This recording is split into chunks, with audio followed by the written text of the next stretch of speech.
Hi friends, welcome to my channel ஜன்னலுக்கா. இன்றைக்கி நம்ம பார்க்க போகிற ரெசிபி என்னன்னு பார்த்தீங்கன்னா முள்ளங்கி சாம்பார் ரெசிபி தாங்க இன்றைக்கி நம்ம பார்க்க போகிறோம். வீடியோக்குள்ளே போகிறதுக்கு நம்மளோட சேனலை சப்ஸ்கிரைப் பண்ணி பெல் பட்டனை கிளிக் பண்ணி ஆல் கொடுத்துருங்க. இப்போ பருப்பு நம்ம ஊற வச்சுக்கிற போகிறோம். இந்த கிளாஸில் 1.5 கிளாஸ் பருப்பு எடுத்துருக்கோம். கிராம் கணக்குன்னு பார்த்தீங்கன்னா 150 கிராம் பருப்பு நம்ம எடுத்திருக்கோம். நார்மலாக நம்ம டீ குடிக்கிற டம்ளர் அளவு கரெக்டாக இருக்கும். எங்களுக்கு அந்த அளவு கரெக்டாக இருக்கும். ஃபஸ்ட்டு ஒரு தடவை நல்ல தண்ணியில் களைஞ்சி ஊற்றிட்டு பருப்பை ஃபஸ்ட்டு நம்ம சாம்பார் செய்கிறதுக்கு முன்னாடி ஊற போட்டுருங்க. அந்த ஊறிக்கிட்டு இருக்க நேரத்தில் நம்ம காய்கறி நறுக்கிட்டு வந்தோம்னா சரியாக இருக்கும். பருப்பை ஊற போட்டுட்டு காய்கறியை நறுக்கிட்டு வந்துருங்க. அவ்வளோதான், அந்த டைம் ஊறினா போதும்.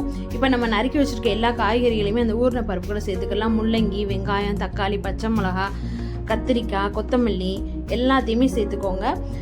சின்ன வெங்காயம் ஒரு 20 சின்ன வெங்காயம் அப்படியே முழுசாக தான் போட்டிருக்கோம். 1/2 கிலோ முள்ளங்கி, 2 கத்திரிக்காய் தான் அதிலோட சேர்த்துருக்கோம். 2 கத்திரிக்காய் மட்டும் கடந்துச்சு, அதை சேர்த்துக்கிட்டாச்சு. பச்சை மிளகா 3 பச்சை மிளகா சேர்த்துருக்கோம். பெரிய தக்காளியாக 2 தக்காளி சேர்த்துருக்கோம். உங்களுக்கு சின்ன தக்காளியாக இருந்துச்சுன்னா 3 சேர்த்துக்கோங்க. மாங்காய் 1 மாங்காய் ஃபுல்லாக சேர்த்துருக்கோம். இது கூட பார்த்தீங்கன்னா 5-6 பல்லு பூண்டை அதையும் சேர்த்துக்கோங்க. சேர்த்துட்டு 1 டீஸ்பூன் மஞ்சள் பொடி, 1/4 டீஸ்பூன் பெருங்காய பொடி சேர்த்துக்கோங்க. கொஞ்சோன்னு சீரகம் சேர்த்துக்கோங்க.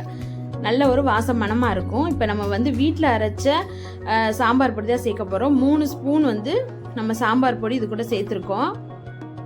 சாம்பார் பொடி வீட்டில் அரைச்சி செஞ்சு பாருங்கள், ரொம்ப டேஸ்ட்டாக இருக்கும். இதுக்கு தேவையான அளவு தண்ணி சேர்த்துட்டு நல்லா மிக்ஸ் பண்ணி இதுக்கு தேவையான அளவுக்கு உப்பும் சேர்த்துக்கோங்க. நம்ம 1 பாட் சாம்பார் தான் இது வைக்கிறது. பார்த்தீங்கன்னா இது எல்லாத்தையுமே சேர்த்து ரெடி பண்ணிவிட்டு நம்ம அப்படியே வேக வச்சுட்டோம்னு வைங்களேன். உப்பை நம்ம இதே டயத்தில் சேர்க்கும் போது பார்த்தீங்கன்னா தான் கரெக்டாக பருப்பு ரொம்ப குழஞ்சிராமல் மலர்ந்த மாதிரியே இருக்கும். காயிலையும் நல்லா உப்பு பிடிச்சி கிடைக்கும். சாம்பார் பொடி எப்படி அரைக்கிறதுன்ற வீடியோ நெக்ஸ்ட் வர வீடியோவில் அப்லோட் பண்ணுறோம். மறக்காமல் நம்ம சேனலை சப்ஸ்கிரைப் பண்ணி வச்சுக்கோங்க. அப்போ தான் நம்ம போகிற வீடியோஸ் எல்லாம் உங்களுக்கு தெரியும். கடைசியாக 1 ஸ்பூன் நெய்யை சேர்த்துட்டு மிக்ஸ் பண்ணி விட்டுட்டு உப்பு எல்லாம் கரெக்டாக இருக்கா அப்படின்னு டேஸ்ட் பண்ணி பார்த்துக்கோங்க.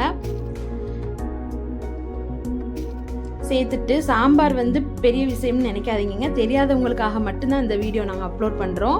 இதுக்கு பார்த்தீங்கன்னா ஒரு 4 விசில் விட்டு இறக்கியாச்சு சாம்பாரை. இப்போ தாளிப்பு கொடுத்தலாம் எப்பயும் போல தான். 2 ஸ்பூன் எண்ணெய் சேர்த்து கடுகு உளுந்தம் பருப்பு, கருவேப்பிலை, வெங்காயம் சேர்த்துட்டு கொஞ்சோண்டு பெருங்காயப்பொடி ஒரு பிஞ்ச் அளவுக்கு சேர்த்துட்டு அது ஒரு நல்ல மனம் கொடுக்கும் சாம்பாருக்கு. அதுக்காக தான். ரொம்ப பெருங்காயம் சேர்த்துட்டிங்கன்னா சாம்பார் கசந்து போயிடும். அதனால் பார்த்து பக்குவமாக சேர்த்துக்கோங்க. சாம்பார் தாளிச்சதே இது கூட சேர்த்து மிக்ஸ் பண்ணி விட்டுக்கோங்க. பாருங்கள், கரெக்டாக 4 விசில் தான், ஹை ஃப்ளேம்லேயே 4 விசில் தான் விட்டு எடுத்துருக்கோம். நீங்கள் செக் பண்ணி பார்த்துட்டு அடுத்து வேணால் நீங்கள் விசில் வச்சுக்கிடலாம். வேகாமல் இருக்கும்னா நினைக்க வேணால் கரெக்டாக வெந்துருங்க. இதே பக்குவத்திலே நீங்கள் ட்ரை பண்ணி பாருங்கள். இந்த வீடியோ பிடிச்சிருந்தா லைக் பண்ணிக்கோங்க. உங்கள் ஃப்ரெண்ட்ஸ் அண்ட் ஃபேமிலிக்கூடே ஷேர் பண்ணிக்கோங்க. தாளிச்சதை சேர்த்துக்கிறேன்னா சூப்பரான முள்ளங்கி சாம்பார் ரெடி ஆயிடுச்சு. முள்ளங்கி குழந்தைகளுக்கு பிடிக்காதுன்னு கொடுக்காமல் இருக்காதீங்க, அடிக்கடி சேர்த்துக்கோங்க. ரொம்ப அதில் சத்து இருக்குங்க. கண்டிப்பாக ட்ரை பண்ணி பார்த்துட்டு எங்களோட கமெண்டில் ஷேர் பண்ணிக்கோங்க.